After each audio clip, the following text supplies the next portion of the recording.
Welcome to MentorLIVE. This is the 59th live broadcast of the National Association of Flight Instructors monthly public service for uh, CFIs and for General Aviation pilots. My name is Karen Kalashek. I am NAFI's chair of the board and your host for this evening. So our presentation this evening is going to be by Richard McSpadden, the Senior Vice President. And many of you are very familiar with Richard. He is a flight instructor, an active flight instructor, by the way, and he is head of the AOPA Air Safety Institute. Uh, Now, I'd like to point out for you that this broadcast, as well as every single one of our MentorLIVE broadcasts, will earn you wings credit. So after the broadcast ends, you only have to take 2 clicks to a wings quiz. Successfully complete that quiz, and you'll earn your wings credits. So let's talk a little bit about Richard himself. Okay. Again, as I mentioned, many of you are very familiar with Richard because of his activities with AOPA. He is a former Air Force pilot. In fact, he was the lead of the U.S. Air Force Thunderbirds, and I, along with many of you, had read many of the stories and the education that he has brought to us from the things that he's learned during those years. He has more than 5,000 flight hours. He is a CFI and an MEI. And he has also seaplane ratings as well as a single pilot type rating in the 255. Okay, 25S, sorry. Also, it doesn't say here, but Richard owns a Super Cub and he's very active pilot in his Super Club. And I believe he likes backcountry flying also. Is that the case, Richard? I believe you do like backcountry, correct? I sure do, Karen. Yep. Yeah. Uh, Okay.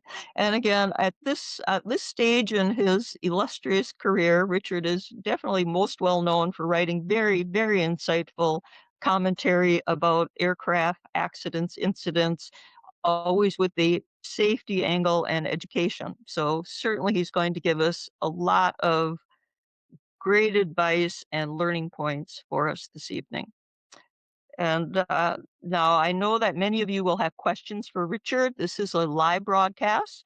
You can use the chat room feature to indicate your questions. We will answer as many of those as possible.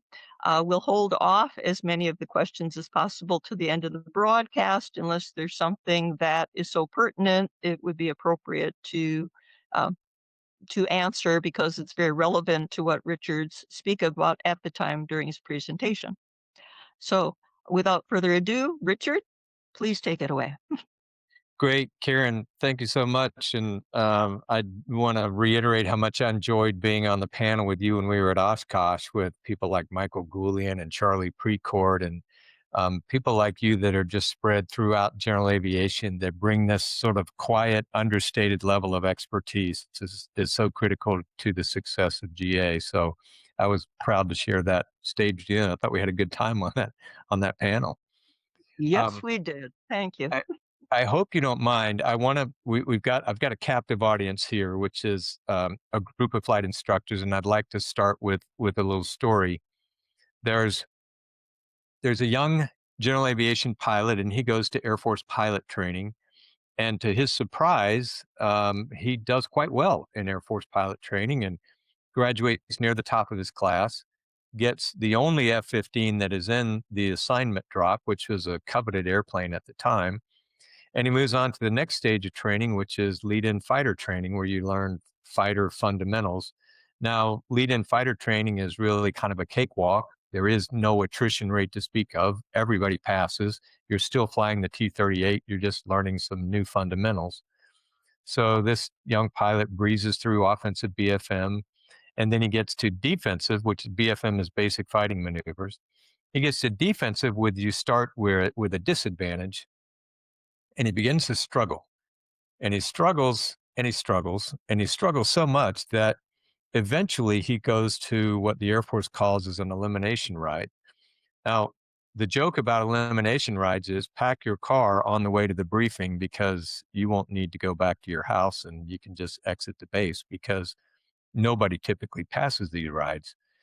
So the young pilot goes out, he's flying with a colonel, he's pretty intimidated, he knows things aren't going well.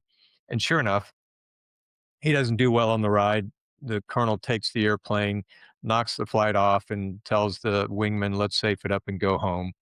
But he gives this young pilot the airplane on the way back and says, "Do you want to fly it?" And the guy says, "Sure." I thinking this is the last time I'm ever going to fly an Air Force fighter type airplane, maybe an Air Force airplane at all. But when they get down in the debrief, the colonel's taking a long time. So the pilot is in the room and he's waiting in the debrief room and waiting and waiting. And up to an hour goes by, and this colonel keeps walking by the door. And finally, the colonel walks in and he says, "You busted the ride." And the pilot acknowledged he knew he did. He said, "But here's the thing, something is not quite right in this scenario. You have this guy who did really well in pilot training, he does really well in offensive, and then suddenly he struggles. And then he flies a good airplane all around to the area and back. He just struggles on these particular maneuvers. It's not adding up." So I looked at your grade book.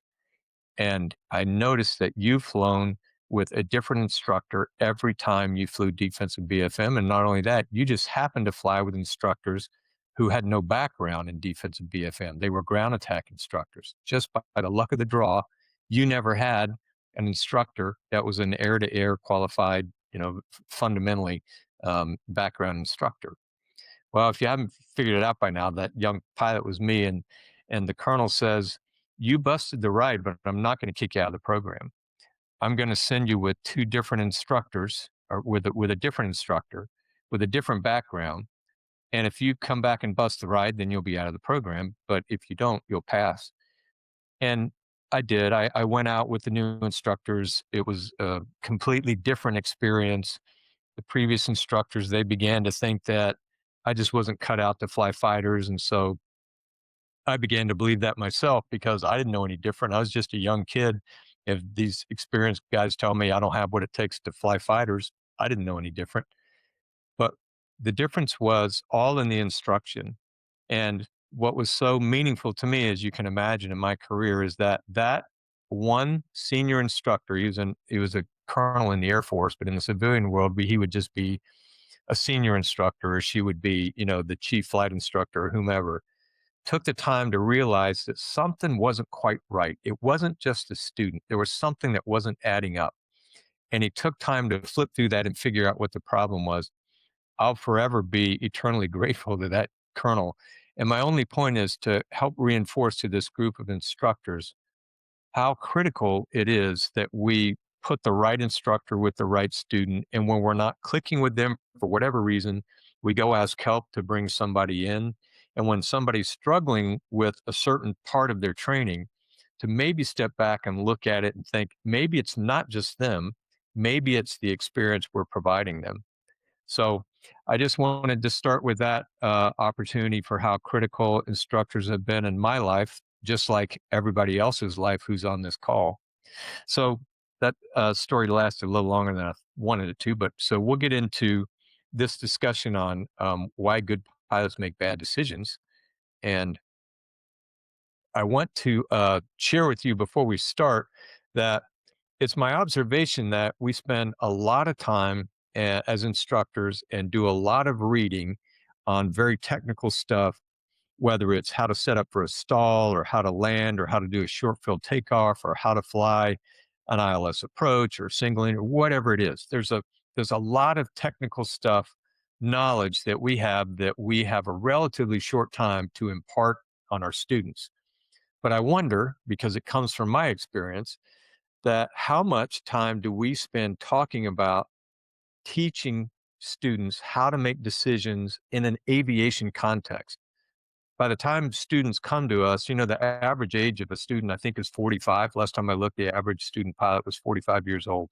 So by the time they come to us, they've done pretty well in life. Let's face it. If you get to aviation when you're 45, you've been successful in business. You probably raised your family, and so you're feeling pretty confident and successful in the way that you make decisions. But you haven't done them in an aviation context, and so I wonder if we spend enough time as instructors talking about the decision process and identifying areas in our decision making spectrum where we can be weak, where we tend to not get much practice, or where the consequences are really high. And so that's kind of what I'd like to chat with you about tonight. Before we get into that, I want to spend just a few minutes talking about AOPA. I hope you're all members. You're critical to us for not only because you're instructors in the environment, but because most people, including me, back in the day when I soloed, um, after I soloed, my instructor handed me an AOPA pamphlet and said, well, now that you're one of us, be one of us and help be part of the solution. AOPA is really proud of the advocacy work that we do for anybody who flies, pretty much. Now, the Yahoo that jumped out with his parachute and crashed the Taylor craft, we're not so much advocating for people like that, but just about anybody else that, respect airplanes and love aviation. We want you to be a part of what we do. We've been around for 82 years, and we're all about protecting, growing, and keeping GA safe. Everything we do falls into one of those three buckets. So the growing piece of this is our You Can Fly program. Many of you are probably familiar with You Can Fly. It's really has about three elements to it. The first, our Rusty Pilots program.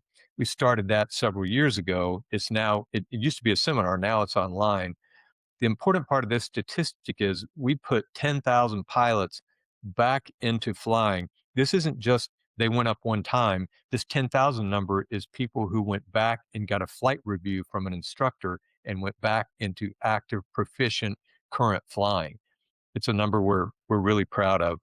We also think affordability is an issue, which is why we have templates to help people set up flying clubs. And this slide's a little bit old. We've actually got over 200 flying clubs that AOPA has helped start from the ground up. If you want to start a flying club, contact AOPA, and we've got all the templates and the legal documents and everything else to help walk you through how to set up your club. And in our high school curriculum, we built a high school curriculum that goes from ninth grade through graduation. We built it with instructors and with flight instructors and with qualified teachers so that it's a turnkey program. We insert it into high schools, and we've had over 10,000 students take this program. And I think now it's in 45 or 47 states. And we've given out over $1 million in scholarships to high school students, and importantly, teachers. Teachers can qualify for these scholarships. So it's a program that we're enormously proud of. I don't know if you're familiar with our AFTA program. It's an app that you can download, and we designed it because what we learned was some 70% of people that start flying drop out, and the number one reason they drop out is the experience that they're getting. I've just continued to hear story after story about how they weren't sure what was coming next. It seemed like a black hole of spending money. There wasn't a real connection between their flights from one flight to another. And AFT is designed to help all of that. It's an app where you can complete it before the flight or during the flight on mobile devices. It gives you tips from CFIs. And as a CFI, you can roll up into this app and look and see what's recommended for the next flight for the student, how they did on the maneuvers on the previous flight. And it's our attempt to help just sort of pull this whole flight training experience together. And if you'd like to learn more about that, we can put it in the materials at the end of the presentation. Very, very powerful program. We've received really positive feedback on the app. And then, of course, AOPA is about keeping aviation safe. So everything that we do falls into, with those buckets: protect it, grow it, keep it safe. And in the safe part, we reach about 9 million people a year. The peak that we had in the pandemic, we reached about 12 million. 12 million people accessed our material through all kinds of channels. So we do the accident case studies Karen talked about. We've now gotten into some early analysis videos. I was worried those would be controversial because we get out in front of an NTSB investigation, but they really haven't been. People have been appreciative that we try very carefully to say this is what we can see and what we know and what likely is going to be, what they're going to look at in the investigation. And they've been really positive for us. I'm really proud of our There I Was podcast. If you're a podcast listener, we've got great producers for that. And we were looking at some stats this morning, and there's something like 2.9 million registered podcasts in the world. and our There I Was podcast ranks in the top 1%, and it's been downloaded over 3 million times. So we just released our 50th episode. So we're really proud of that. Um, let's take a look at the state of GA safety. So I don't want to talk to a group of flight instructors without talking about how we're doing in GA safety. In general, it just drives me nuts when I hear people contact me a lot. It's the nature of the job that say some version of this. We're not making any progress in safety. We're doing the same old stuff and crashing airplanes the same old way. And I usually pull up this graph and say, now, hang on a second. We've dropped our fatal accident rate by about 50% since the mid 90s. And in fiscal year 2021, we recorded a rate that was something like 0.73 fatal accidents per 100,000 flight hours, which was the lowest in history by a long shot. So look at the trend data, look how we're doing over time, and don't start a conversation with me that says we're not making any progress in safety. It's just not true. We're making great progress. Now, can we make more, and should we make more, and do we need to make more? Absolutely, because we still have about 200 fatal accidents a year. And so we've got to make better progress. We've got to do more, but let's not forget the distance that we've come and all that we've done. This is one of my favorite charts. What it shows is at the bottom, I hope you can see it, it's the year in any given year. And then um, for the accumulated rate at the top, that red number is the total number of accumulation of fatal accidents in that year. The blue number is the total number at that point in the year, which I think the chart was taken in about December. So my point is you can see the red line, the cumulative number in any given year of the number of fatal accidents, raw numbers that we've had. You can see how it drastically drops, and you can see the record year we had in 2021. Notice 2022 did not start out very well. We had a rough first quarter of 2022. We've since kind of stabilized out, and we're on the path of doing better. I chair the General Aviation Joint Safety Committee, and there's a couple people on this call, I'm sure, that are also on that committee. I'm really proud to be on that committee. I co-chair it with an FAA counterpart. We set a goal of reducing fatal accidents by 10% over 10 years. And so we chart our progress to that goal every month. And you can see in this chart how we did in any particular month, how we're doing in the year. So we're 36 fatal accidents below the target number, and being below is good. In this case, below the glide path is good. The red number is how we're doing year over year compared to last year. And you can see we're on track to meet our goal, and we're still some 23 accidents over what we had last year. What that really illustrates is what an incredible safety year we had in fiscal year 2021. In the GAJSC, we're actually trying to answer the question, how, why, what was it about that year that made it so incredibly good from a safety performance standpoint? Um, the top accident causes in general aviation, you're probably familiar with these. It's loss of control, system component failure, power plant. There's unintended IMC and CFIT are probably are in the top 4 or 5. That's about the top 80%.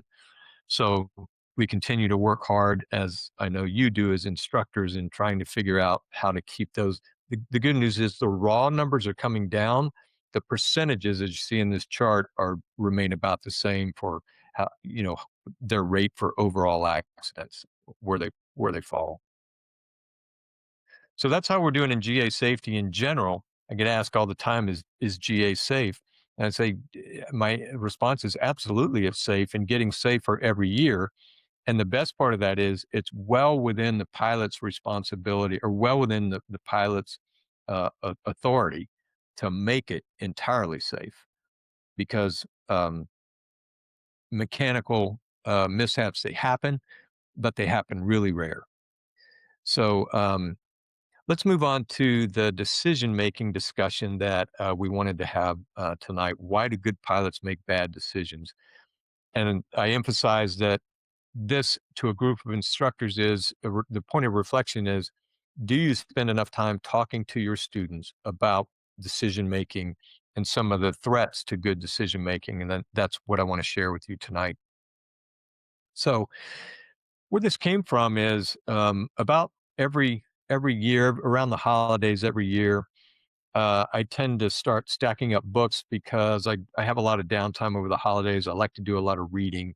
And I'll start stacking up books. And so I read this top book, which was called Think Again. And it was targeted to business leaders about how they make decisions and some of the red flags of decision making. And I thought, man, that would make a great topic in the paradigm of looking at aviation. Like, why do good pilots make bad decisions? And that book led me to the book called Thinking Fast and Slow, which was also good. And then that led to another book called Think Again by Adam Grant. Um, so the discussion that I'm going to give you tonight comes from my observation of those books and how they apply to decision making as a pilot. And then so I'm reading these books or some variation of these books.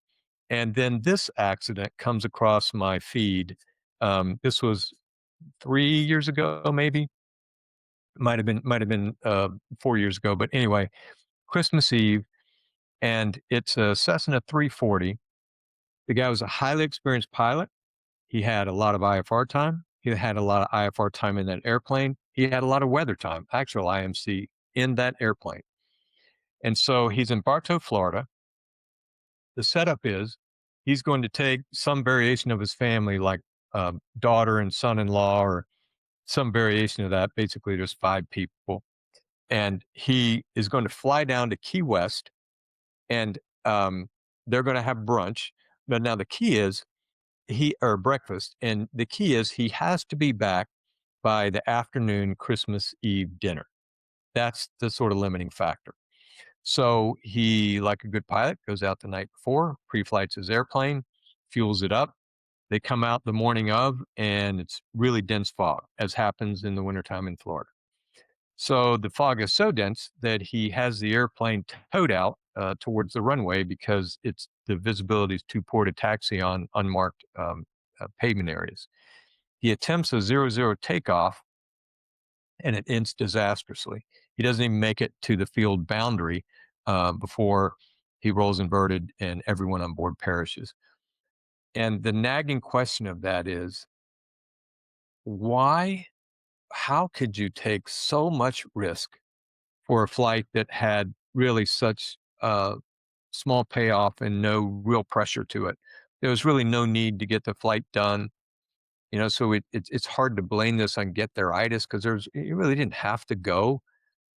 He was where he needed to be in the afternoon.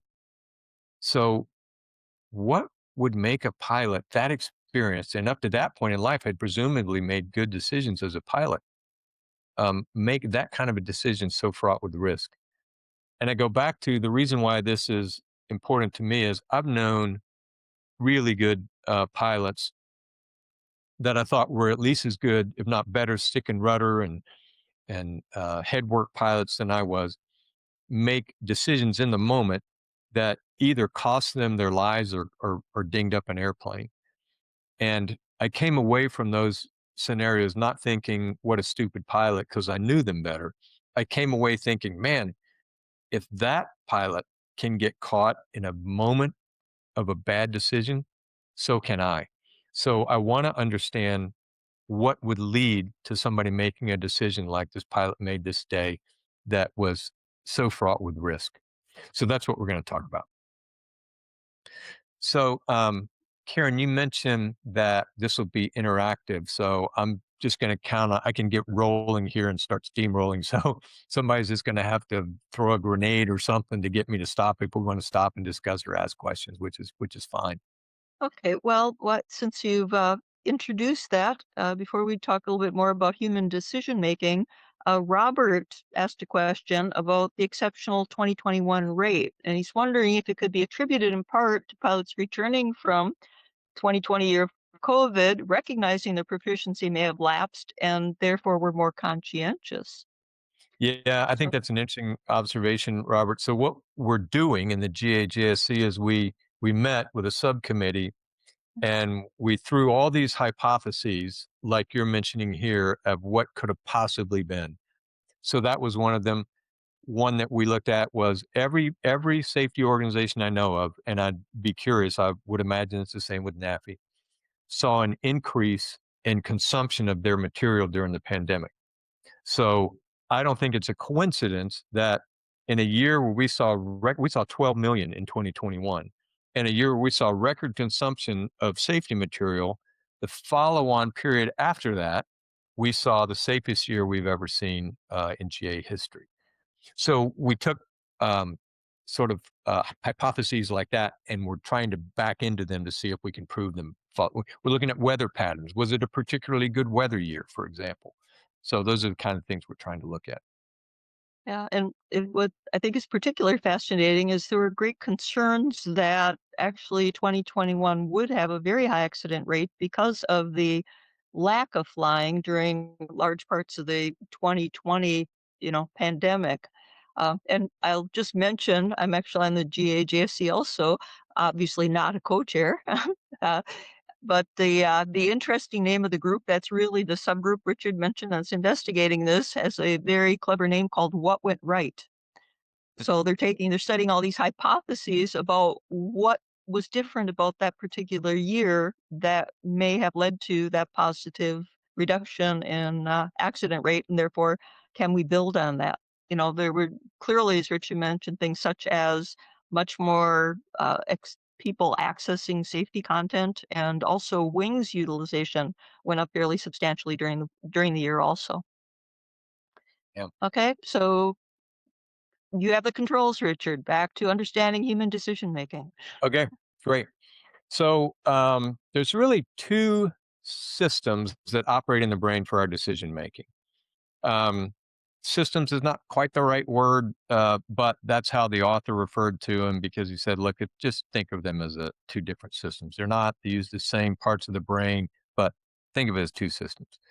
The first is system one, which makes hundreds, really thousands of decisions for us every day without processing. You probably read the book Blink, or you've seen something about the book Blink, and it talks about all the stuff that we process as humans that we don't even know we're processing, and we make decisions on that. System one is so critical to how we operate as humans because it's system one that's operating. Have you ever driven home and thought you were so deep in thought, you don't even know how you got home? It's because system one just can take all that information in and kind of knows where you're headed and make some assumptions on your part and, can make decisions for you. It's system one when you're walking along and you're looking at your phone and you hear some loud noise coming and you stop at the corner and you look up and you wait till the bus passes and then you go back to your phone and you keep walking. That's system one thinking. You didn't need a lot of processing to know that this would not end well if you kept coming, kept walking with this loud noise. And it's system one where if you're flying along in your Super Cub, for example, and you intend to be maintaining level flight, you're just cruising around, enjoying the scenery, and you hear the RPM increase and you hear the wind noise pick up a little bit, you know that you're descending. And so you just automatically kind of pull back on the stick a little bit. That's not real complex mental processing. For a new pilot, it might be, but for everybody on this call, you've done that so many times, your brain has processed that, and you don't even think about it. You're pulling back on the stick before you even realize it to level yourself out. So it rules most of what we do. Um, it's some research has indicated that we actually make a couple hundred mistakes every day, really small mistakes. Like we may intend to be putting our coffee cup down, on the coaster and we miss it, by a half an inch or something. Little bitty mistakes like that. Um, but system one is okay with that. It accepts some level of attrition in the mental processing as it does because it processes so much information. Now, system two is different. System two is highly complex thinking where we're well into the muscle of the brain. We're using energy. It's effortful thinking, just like any muscle in the body. The more that we get deeper into it, the harder we use it, the more energy it needs, the more energy it uses. So its inclination is to stay at rest. So system 2 would prefer not to be woken up. It would prefer to let system 1, the Al Haig of the brain, take control, remain in control, and it'll wake up and operate when it needs to. And this is probably one of the first big foot stompers of the discussion tonight. And that is that whole delineation is built for 0 knots and 1G. It's not built to be a few hundred or a few thousand feet AGL flying a couple hundred or 100 miles an hour in alternating G states. And so what we have to realize is that sometimes we need system 2 to be waking up sooner, and we need to put protections in place where we make sure that system 1 isn't tricking us into thinking something is an easy decision. So here is a good example. So you don't have to think hard about this, but if a bat and a ball cost $1.10 and the bat costs $1 more than the ball, then how much does the ball cost? You don't have to state it, just think to yourself. Must cost 10 cents, right? If it costs $1 more. Well, not really. Because if it costs 10 cents and it costs a dollar more, then that means that it would have to cost, the bat would have to cost $1.10, which would be $1.20. So the real answer is the ball costs a nickel. So what's interesting about this is, according to the book where this came from, some 80% of us will get this question wrong because it's system 1 saying this is easy. $1.10, it's $1 more, it's got to be 10 cents, move on, next problem. It thinks it's an easy problem. It doesn't want to wake up system 2. It wants to handle it and move on, keep moving. So it kind of illustrates how sometimes we have to be careful to make sure we stop just a little bit and look at the situation in front of us and put a little more thought into it. The interesting part of this, I thought, was 80% of us get this wrong. You know who doesn't get it wrong? Ivy League students and billionaires. There's some theories about why, like maybe whether it's learned behavior or whether they, had it naturally, they tend to dive more into system 2 quicker. They tend not to let system 1 rule the day as much. They're much more comfortable and willing to open up system 2. That's a theory. The fact is that billionaires and Ivy League students score better on this test than the rest of us. So, a couple other things about the human decision-making process that impact how we make decisions when we fly. The first is whenever we see a new situation or we're presented with a situation, the first thing the brain does is it tries to tag it to something that it's seen before. This is why you've heard and you probably experienced that the more you learn, the faster you can learn more. So it's like the smarter you are, the smarter you get. It's because your brain has a much wider library to take new concepts and apply it and work with it and see how to sort it through. The next thing it does is it will tag it with an emotion. So it says, we've seen this experience before. We've flown this approach before. We've flown near this kind of thunderstorm before. We've made a 0-0 takeoff before, and the outcome was good. So, we should be just fine. And you can see where I'm headed here. This is the problem that we get into in aviation, because the brain will want some pattern recognition. It will reach really hard to tie it to some experience we've had previously, and then it will tie it to that emotion. The problem in aviation is when has any flight situation ever been exactly the same? I can tell you, Karen mentioned, and many of you know, part of my background is I led the Thunderbirds for a couple years. We flew that demonstration. There were 6 different demonstrations we would fly, and I flew each one of the 6 variants. I would guess hundreds of times in practicing in real shows, and they were never the same. And the reason they weren't is because this is what we love about aviation. Something is always different. The sun angle's different, the show line's different, the winds are different. I'm in a different airplane, my wingmen are in a different airplane, our health is different on that day. so many variables that it was never different. And a lot of the way that we found safety in that relatively risky regime was we would brief every flight and identify what was going to be different about today's flight, whatever that variable might be. And so I encourage really young pilots, and I encourage student pilots especially, that when you're with an instructor or when you're with somebody, I talk about this a lot in the backcountry, and they say, "Oh, don't worry about it. I've been into that strip, hundreds of times before, dozens of times before. We'll be just fine." Don't accept that as face value. Help them, ask them to explain it to you how today's flight is a little bit different than the last time they flew in. What you're going to do is help them do a little bit deeper processing. And you're also going to help yourself probably feel more comfortable because chances are they're a really experienced pilot and they're going to help explain to you why it is. But by doing that, you're making sure that check is being done and you're also getting a little bit of insight into how experienced pilots process things. So that emotional tagging, it's pretty interesting that that is also associated with fight or flight. So there's some pretty funny stories about Air Force pilots ejecting out of airplanes, and when they hit the ground, they just got up and started running. Their plane was miles away, and they were fine, and they just started running, and suddenly they would realize, Wait, what am I running for? I mean, I'm fine, I'm safe." And it was kind of a delayed reaction of the brain going, "Hey, pattern recognition, we studied about this, and ejecting out of an airplane is bad, and the outcome is not good. So run away from it." So this whole fight or flight mechanism comes from this process that the brain works and how we make decisions. So a couple other things that we ought to think about and how the brain processes information.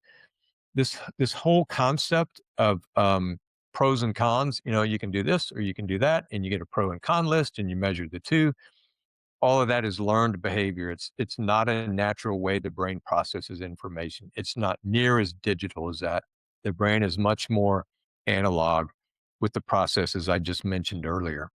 So this is why this learned behavior, where I think we have to help student pilots understand that there is and even experienced pilots when they come to us for whether it's an IPC or whether it's a flight review or whatever, to understand that decision making process and how it's important for us to put down some criteria, whatever acronym you want to use. It's the I'm safe or it's whatever criteria you want to use that help us digitize this decision and look at it in more black and white terms.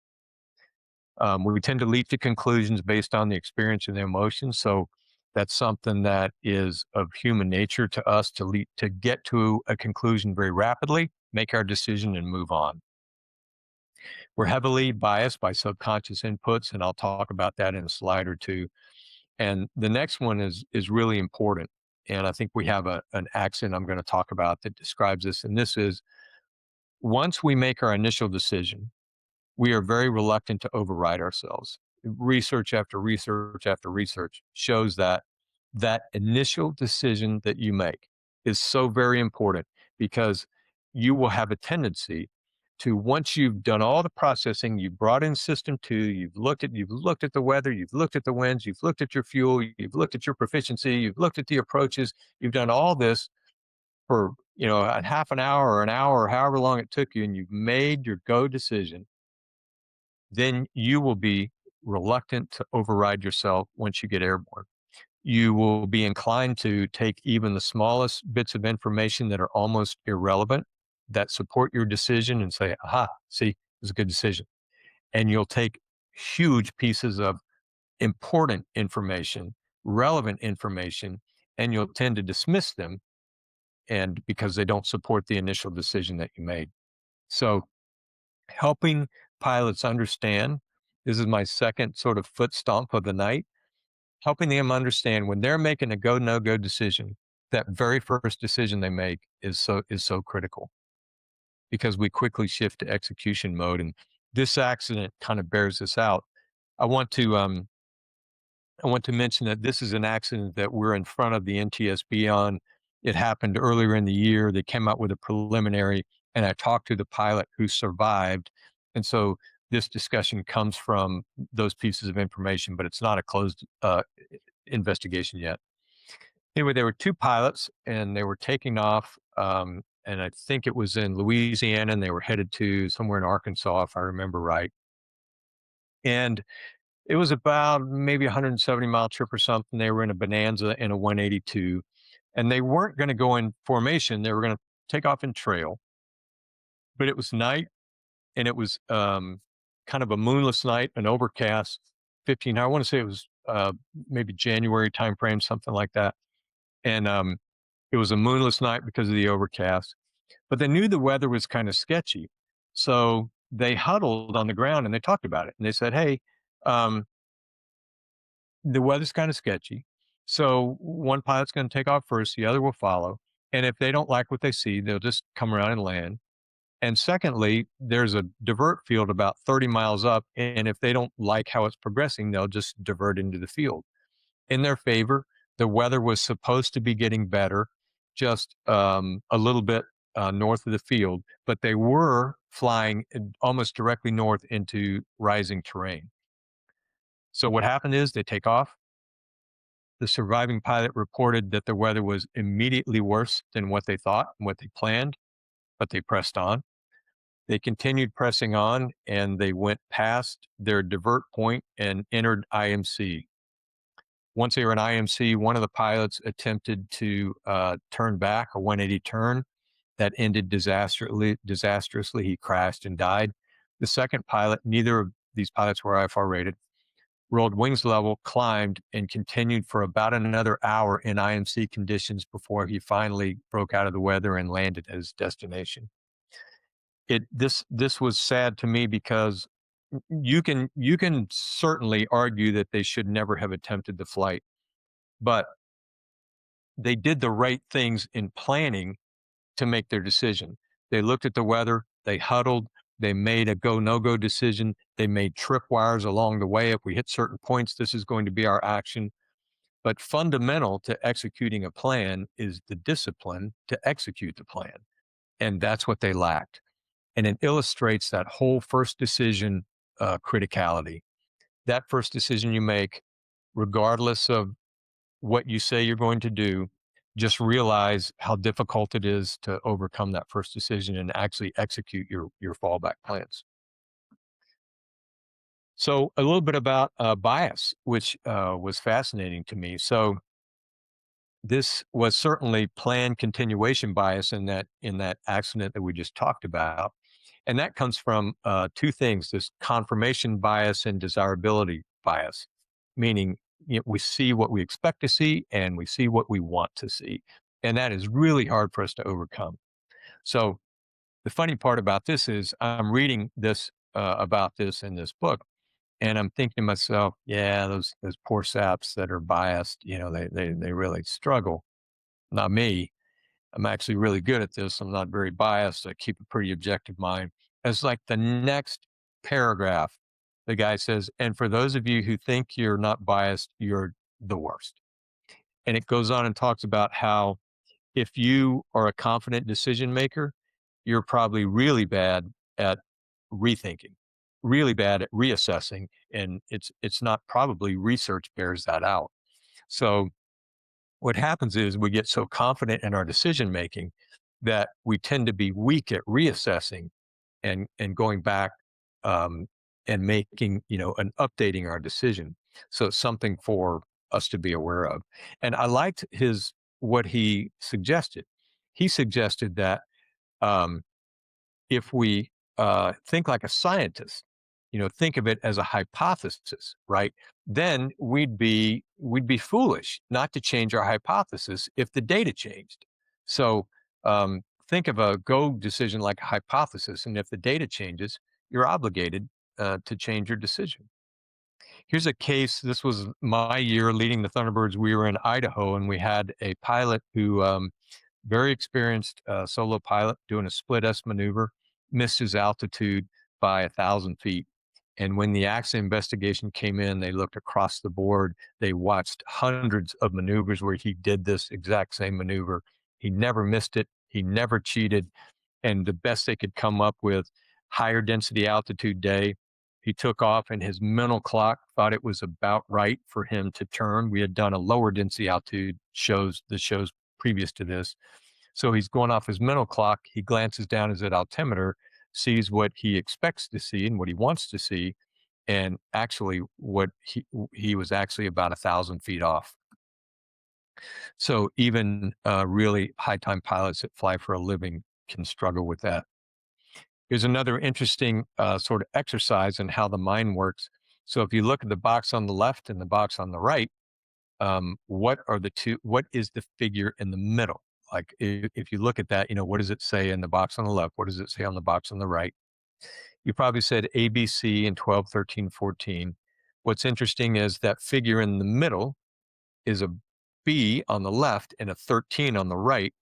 Your brain didn't think anything about that. It didn't warn you. It just knew what you wanted. It put it in context for you. It didn't really even allow you the step to confirm and process it.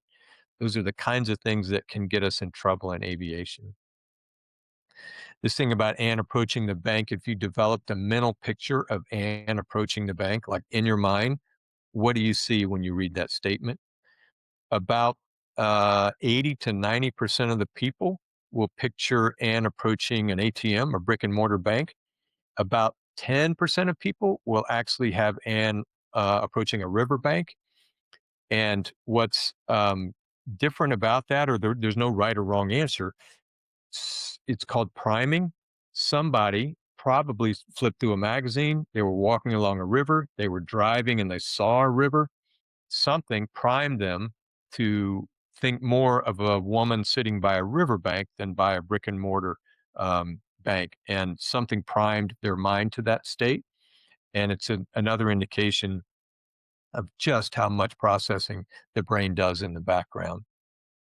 There's a concept called cognitive ease, which is critical because what it does is if you're in a state of cognitive ease, if you experience all these things you see on the slide, it's something you've seen before. The material's presented to you in a clean and simple format. It's a primed idea. You tend to be in a good mood and this just feels familiar. Then you're going to think this is an easy decision. Marketing people, salespeople, they make a living off of doing this kind of thing, making you and making your boss and decision makers thinking that this is an easy decision, right? The consequence for us in aviation is can be catastrophic. There is no such thing as cognitive ease in aviation, and we need to be really careful about that. There was an accident here, a yak in Alpine, and as I read through the accident, I thought, I wonder if this was some cognitive ease. A pilot with a young woman in his front seat. Her dad was in another airplane, and her brother was in a third airplane, I think. And the best they can tell, it looked like he was there as they were approaching the airport. He either came to fly by the dad or the brother, I don't remember which, or maybe was flying to join up on them as they approached the airport. It was something he'd probably done hundreds and hundreds of times. He was a very experienced pilot in that airplane. But what was different about that day was it was flat white conditions. And if you're familiar with flat white conditions, it's like glassy water for seaplane pilots. There's no depth perception. And so a maneuver that he'd done probably hundreds of times, he didn't recognize though on this day, it was a little bit different. It was flat white and he needed, if he'd have taken 15 seconds, maybe 30 seconds to just recognize that, flat white, I need to cross check my altimeter more as I come through here. That might have made the difference. So some things to think about in our decision-making process, we talked about this in some exercises showed it. This whole notion of intuition is really difficult for us as humans to prevent. And so we need to recognize where critical mistakes can cause us a problem. Learn, confirming that our gear is down, for example. We have a lot of gear up landings in general aviation, by the way, several a week on average. So confirming and recognizing that, confirming and recognizing where our MDAs are or our decision altitudes. If we're tired and hungry, the mind's going to be more inclined to let system one rule the day, less inclined to wake up system two. So using standard operating procedures, using our minimum criteria. Heck, the airlines and the military do it. Why don't we do it? It just helps guard against fatigue. We talked about cognitive ease and how that can force errors, and the overweighting that we give to our initial decision and how important that is. So, those are some of the things that I hope you find useful as you talk to your students about decision making. I hope you'll incorporate it. I hope you're doing it already, and if not, maybe this will help you incorporate it more into your instruction. And with that, Karen, I thank you for the opportunity. Well, thank you, Richard. And we certainly have some participant comments and questions for you. So hang in there. Uh, Okay. and thank you. They're very, very insightful points, and I think you'll see that in these comments and questions. Okay, so Ed has made the comment. I wonder to what degree bad decisions are due to less than full attention, maybe from distraction or complacency. Yeah. So that may be related to that, as you pointed out, the cognitive ease, actually. Uh, Thomas noted to us, and you probably have a response to this one. The pilot in Bartow was a very successful attorney who was very confident in his practice. Do you think that overconfidence bled over into his decision to take off? Yeah, I think so. And the other thing is, I would bet that that was not the first time he'd ever done a 0-0 takeoff. It was essentially 0-0 conditions where he attempted to take off. And the reason is, I give him some credit. You know, if he were sitting in this presentation with us, he'd be nodding his head and thinking the same thing, like, what was the pilot thinking? I bet he wouldn't attempt a 0-0 takeoff for the first time with the people that he loved most on board. And I think probably he did not recognize there was something different that day about that takeoff, and he didn't catch it. He took comfort in, I've done this before, I'll be okay. It was something different, and he didn't catch it.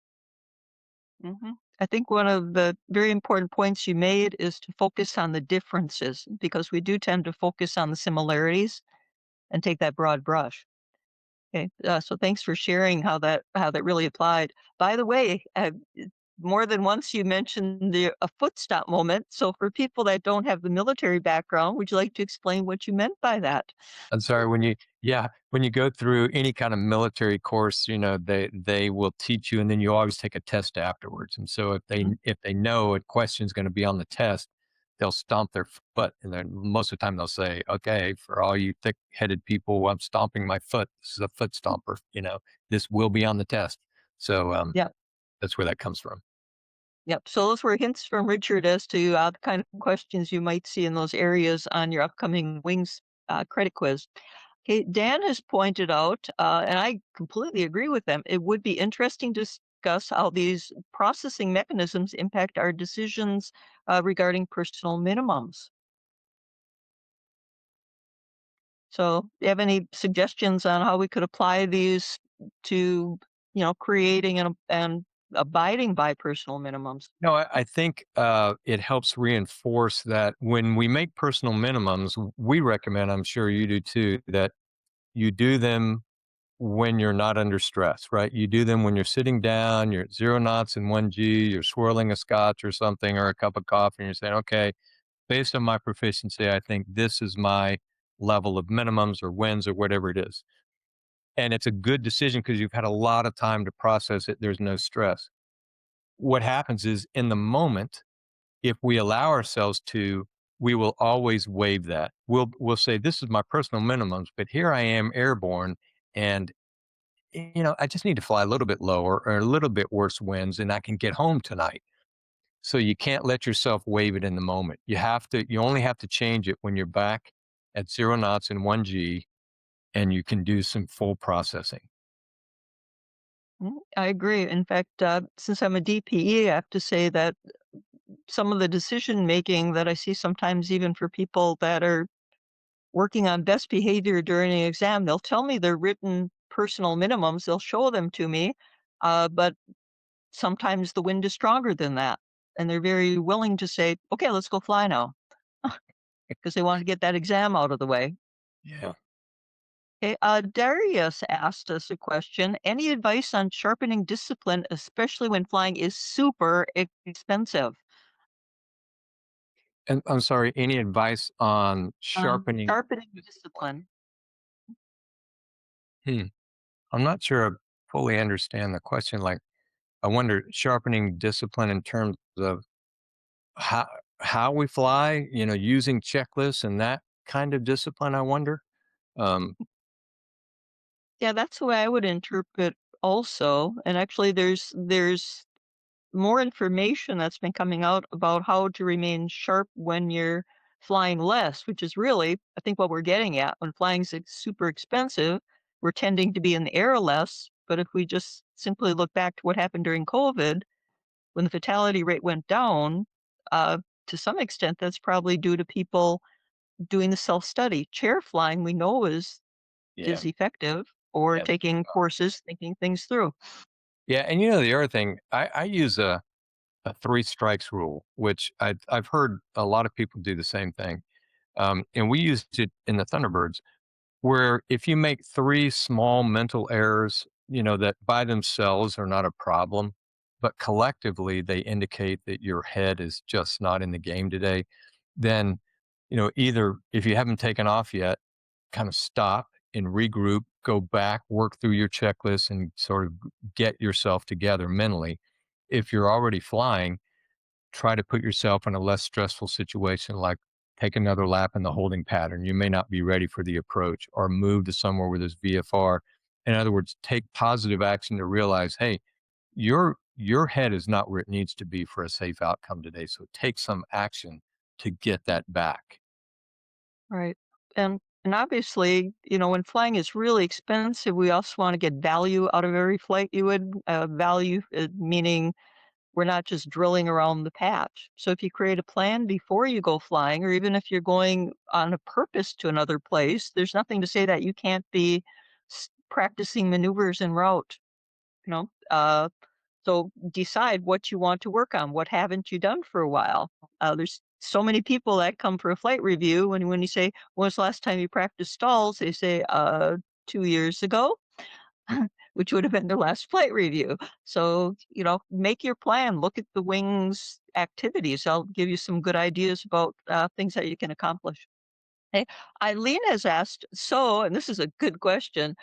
How do we change our thinking if so much is automatic? Yeah, I think first is to recognize how much is automatic, and some of these red flags that we put up here to say, okay, these are scenarios where it helps us realize our decision making could be at risk.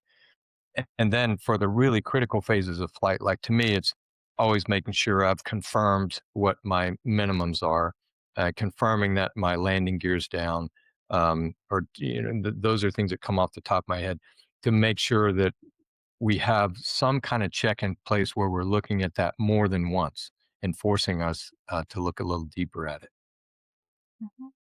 Yeah, good point. I think, you just added so many good insights about even the recognition how much is automatic and the different system one, system twos that just really alerts us to the fact that we should be forcing ourselves not to become complacent and not to just rely on these automated systems and things like expectation bias.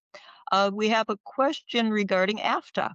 Okay, so the question was from Mike: Will AFTA be released for something besides Apple? Hmm, that's a really good question. I don't think so. I don't think it will be. It's just, as you can imagine, expensive and complicated to keep it up. Um, but having said that, I'm not the expert on it. We can put them in contact with the person that is, who runs that for AOPA. My my suspicion is no, but I'm not certain on that. Okay, so it would be simply contact AOPA. It could be if there's enough demand that it'll become available on other platforms. Yeah, and it, Okay, it could be in yeah, could be I'm not right about that. I seem to remember we were going to stick with Apple, but again, I'm not certain. okay. Well, thank you. Good question for people that aren't Apple users. Okay, one last point from John. Some clients have bad habits of using their own mental checklists and don't want to fly standard operating procedures. What thinking issues most likely at play with those folks? Um, it's a good question. Um, I don't really I don't really know. If if they have if they have come up with a checklist that works for them that meets all the criteria, um, then me as an instructor, I'm okay with that. If they want to reorder a checklist because it makes more sense to them and it's logical and it doesn't violate, anything that should be done for any reason, not only am I okay with that, any new airplane I fly, I always sit down and develop my own checklist in a flow that makes sense to me. Um, so I guess that would be my initial reaction is if it's their own checklist and they're using it like we would recommend, I don't know if there's a problem with that. Now, if they're kind of shortcutting things, um, yeah, that might be a problem. And for me, not only do I do a checklist, but I have a couple things. I actually learned this from Mark Baker. Um, there's a check that I always do in just about any airplane I fly after I've done my normal checks. So I think I'm all ready for takeoff, and I've done the regular checklist in the Bonanza or the Navion or the Super Cub or whatever. Then I run fuel fire flight controls as I'm taking the runway. One last check of the three things that can really cause me a problem. Um, Mhm. but sometimes I have to be careful how I explain that. I'm not advocating that you do that instead of your normal checklist. I'm saying after it's all done, it's one final safety check I run. Mhm. I completely understand that. In fact, the one I do, and again, it's just that final check after you've done all your checklist. Taking the runway is lights, camera, action, and then Hmm. action is picking up for that aircraft thing, similar to what you mentioned. Okay, so thank you so much, Richard. I think we've all learned a lot. And by the way, as far as just one final comment about those checklists, John had mentioned mental checklists. So we could be getting at the point where people just have memorized mental checklists and perhaps they're cutting corners. Mm. Because Yeah. as we know, what we like to think is efficiency can really mimic, can masquerade as cutting corners, really. Hmm. We're Hmm. skipping things. Okay. So again, once more, thank you so much, Richard. I'm sure that we've all learned a lot about why do good pilots make bad decisions. I'm delighted. Thanks for having me, Karen, and thanks to NAFI for all that you do for instructors. The one critical link that we have in GA for all pilots is they have to fly with an instructor every 2 years. And that's so critical to our safe operation. And it's all you people that are making it happen. So thank you for that. Thank you. And actually, more frequently than that would, I think, benefit the safety, fatality rate and general aviation safety also. If there was more frequency of, flying with instructors just to make sure we don't slip into bad habits. The Wings credit quiz is there for your taking, so you can achieve your Wings credit for this. And certainly, you're all very welcome to join NAFI, even though clearly our focus is on providing education, mentorship, and advocacy for flight instructors. Anyone is very welcome to join us, and certainly you would benefit from uh, that perspective. Okay. Coming up next month, save the date. So on September 21st, same time, same station, if you would, Ed Wishmeyer is going to be talking to us about base to final, how and why. There's more to the story. So if you're not familiar with Ed's concept, and it's patented, is expanded envelope exercises. So he's making great headway and getting recognition for the value of learning more about flying your aircraft in different flight regimes. So I'm certain we'll be hearing a lot more about that from Ed and the myths and the realities of base to final next month. So again, thank you so much for joining us for this 59th edition of Mentor Live, and we look forward to seeing you next month.